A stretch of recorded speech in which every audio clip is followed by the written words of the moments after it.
Bonjour Vincent Hervouette. Bonjour Dimitri, bonjour à tous. Au Sénégal, Vincent, dans une ambiance électrique, les députés ont voté cette nuit le report de l'élection présidentielle. C'était programmé normalement dans 3 semaines.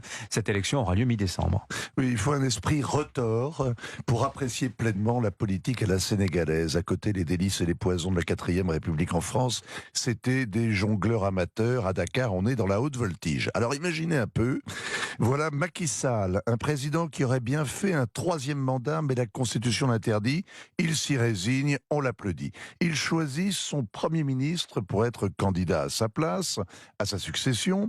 Amadou Ba ne lui faisait pas d'ombre. Il n'a aucun charisme, aucune expérience d'élu. Il n'est pas adoubé par les puissantes confréries qui structurent la vie sociale là-bas.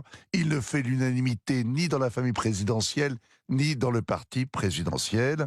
Résultat, à l'ouverture de la campagne, Amadou Ba est très très bas dans les sondages, au mieux 30% au premier tour, c'est-à-dire 100% de chance de prendre une raclée au second. Panique à bord. Et question, comment descendre de cheval quand vous découvrez au départ de la course que votre fringant Premier ministre est un canasson?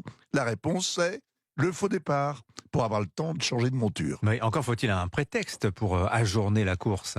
Oui, heureusement, voilà un parti d'opposition dont le champion n'a pas été retenu parmi les 20 candidats à la présidentielle. Karim Wade a la double nationalité, c'est interdit, il proteste, il accuse la Cour constitutionnelle d'avoir subi et obéi aux pressions du Premier ministre. Ni une ni deux, les députés de la majorité s'entendent avec ses opposants.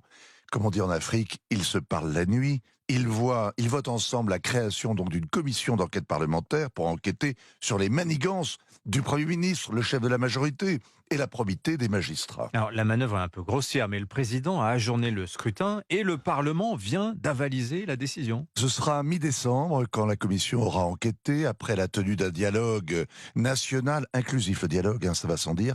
Évidemment, les manifestants sont dans la rue, la police derrière les gaz lacrymogènes, l'internet mobile coupé, la télé censurée, des opposants arrêtés, comme le premier d'entre eux, en prison depuis des mois, l'ancien maire de Ziguinchor.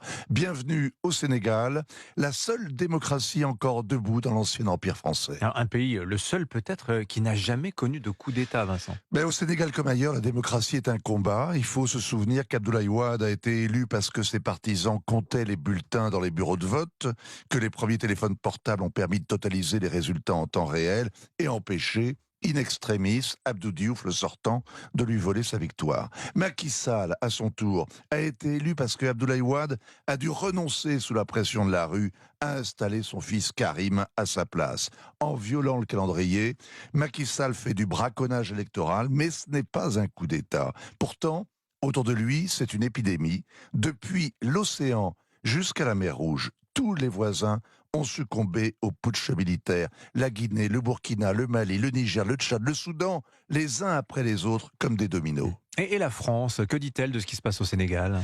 Depuis qu'elle a laissé Alassane Ouattara enchaîner un 3e mandat à la tête de la Côte d'Ivoire, Paris a mis en sourdine ses habituelles leçons de morale républicaine aux Africains. D'autant que Macky Sall a de bonnes raisons. Il refuse de passer la main aux partis de l'étranger, aux candidats financés par les pétromonarchies du Golfe, qui tenaient des discours incendiaires contre la France. Ses opposants ont peut-être mis un peu d'eau dans leur thé, mais ils ne feront pas barrage à la bourrasque anti-française qui chavire toute l'Afrique occidentale. Signature Europe 1, Vincent Hervouette. Merci beaucoup Vincent, l'édito nécessaire, l'édito international.